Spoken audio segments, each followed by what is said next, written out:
মধ্যপ্রাচ্যের রাজনীতিতে যুদ্ধ এখন আর শুধু মিসাইল বা ড্রোনে সীমাবদ্ধ নেই। ড্রোন মিসাইল ছাপিয়ে এবার পর্দার আড়ালে চলছে ডিজিটাল যুদ্ধ।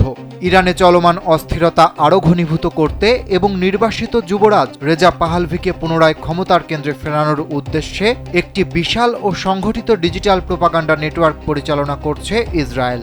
সম্প্রতি সামনে আসা এক অনুসন্ধানী প্রতিবেদনে উঠে এসেছে এমন চাঞ্চল্যকর তথ্য। কানাডার টরেন্টো বিশ্ববিদ্যালয়ের গবেষণা সংস্থা সিটিজেন ল্যাব এবং ইসরায়েলি সংবাদ মাধ্যম দ্য মার্কার ও হারেৎজের যৌথ অনুসন্ধানে এই গোপন অভিযানের কথা উঠে এসেছে। প্রতিবেদনে দাবি করা হয়েছে, ইসরায়েল সরকারের পরোক্ষ অর্থায়নে এবং কৃত্রিম বুদ্ধিমত্তা বা এআই প্রযুক্তি ব্যবহার করে পারস্য ভাষায় এই প্রচার চালানো হচ্ছে। অনুসন্ধান অনুযায়ী এই ডিজিটাল ক্যাম্পেইনের মূল লক্ষ্য হল ইরানিদের মধ্যে রাজতন্ত্রের প্রতি সমর্থন তৈরি করা এবং বর্তমান শাসন ব্যবস্থার বিরুদ্ধে জনমত গড়ে তোলা। গেল বছর তেহরানের এভিন কারাগারে ইসরায়েলি হামলার সময়ও এই নেটওয়ার্কটি অত্যন্ত সক্রিয় ছিল।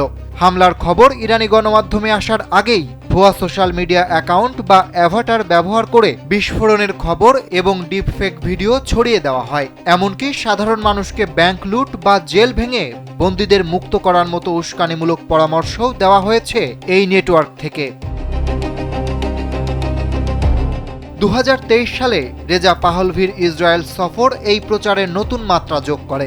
ইসরায়েলের বর্তমান বিজ্ঞানমন্ত্রী গিলা গামলিয়েল তাকে ইরানের যুবরাজ হিসেবে পরিচয় করিয়ে দেন এবং সামাজিক যোগাযোগ মাধ্যমে তার ভাবমূর্তি উজ্জ্বল করতে ব্যাপক প্রচারণা চালানো হয়। সিটিজেন ল্যাব তাদের প্রতিবেদনে উল্লেখ করেছে যে এই প্রচারণার সময়সূচির সঙ্গে ইসরায়েলি সামরিক অভিযানের স্পষ্ট মিল পাওয়া গেছে, যা নির্দেশ করে যে এটি সম্ভবত ইসরায়েল সরকার বা তাদের নিযুক্ত কোনো ঠিকাদারি প্রতিষ্ঠানেরই কাজ।